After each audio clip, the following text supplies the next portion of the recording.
दीपज्योति परब्रह्म दीपज्योति जनार्दन दीपो हरतु मे पापम दीपज्योतिर्नमोस्तुते। शुभं करोति कल्याणम आरोग्यं धन संपदा शत्रुबुद्धि विनाशाय दीपज्योतिर्नमोस्तुते। ದೀಪದ ಬೆಳಕನ್ನು ನಾವು ಬ್ರಹ್ಮ ಅಂತಲೂ ಜನಾರ್ದನ ಅಂತ ಹೇಳಿದ್ರೆ ವಿಷ್ಣು ಅಂತಲೂ ದೀಪವನ್ನೇ ಪರಮೇಶ್ವರ ಅಂತಲೂ ಪೂಜೆ ಮಾಡ್ತೇವೆ.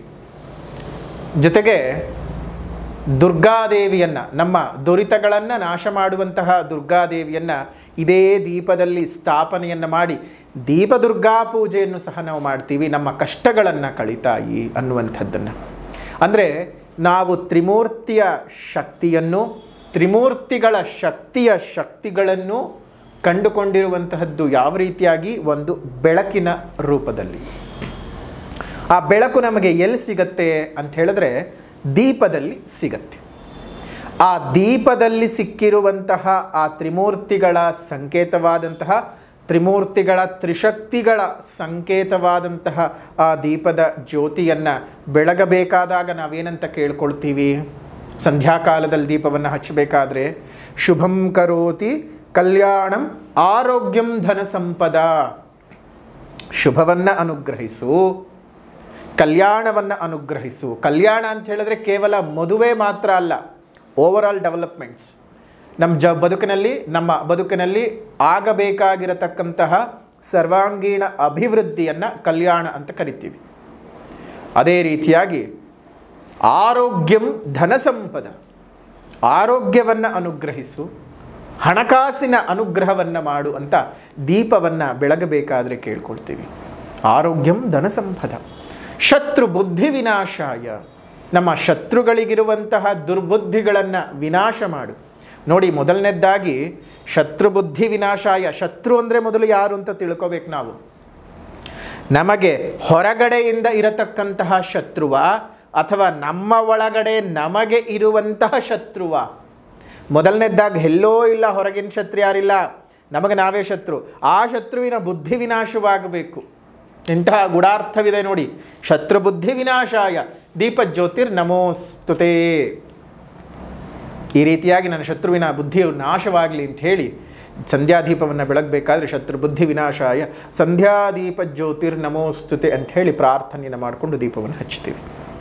ಇನ್ನೇನು ದೀಪಗಳ ಆವಳಿಯಾಗಿರತಕ್ಕಂತಹ ದೀಪಾವಳಿ ಹಬ್ಬ, ಆ ದೀಪಗಳು ನಿಮ್ಮ ಬದುಕಿನಲ್ಲಿ ಹೊಸ ಸಂಗ್ರಾಮದ, ಹೊಸ ಸಂತೋಷದ ಆಂದೋಲನವನ್ನೇ ಸೃಷ್ಟಿ ಮಾಡಲಿ.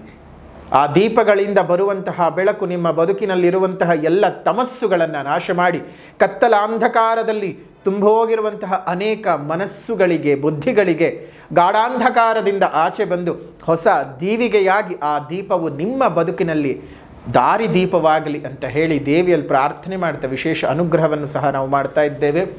ಅದೇ ರೀತಿಯಾಗಿ ತುಂಬ ಜನಕ್ಕೀಗ ಗೊಂದಲ, ಗುರುಗಳೇ ದೀಪಾವಳಿ ಹಬ್ಬ ಬಂತು, ಯಾವ ಎಣ್ಣೆನ ನಾವು ದೀಪಕ್ಕೆ ಹಾಕಬೇಕು, ಯಾವ ಎಣ್ಣೆಯಿಂದ ನಮ್ಗೆ ಅನುಕೂಲವಾಗುತ್ತೆ ಅಂತ ತುಂಬ ಜನ ಪ್ರಶ್ನೆ ಕೇಳ್ತಾ ಇದ್ದಾರೆ.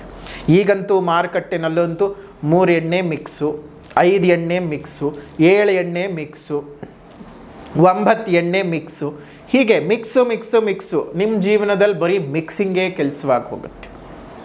ಆ ಥರ ಮಾಡ್ಕೊಳ್ಳೋಕೆ ಹೋಗಬೇಡಿ. ನೋಡಿ, ನಮ್ಮ ಹಿಂದಿನ ಕಾಲದಲ್ಲಂತೂ ಹೊಂಗೆ ಎಣ್ಣೆನೇ ದೀಪಕ್ಕೆ ಬಳಸ್ತಾ ಇದ್ರಪ್ಪ.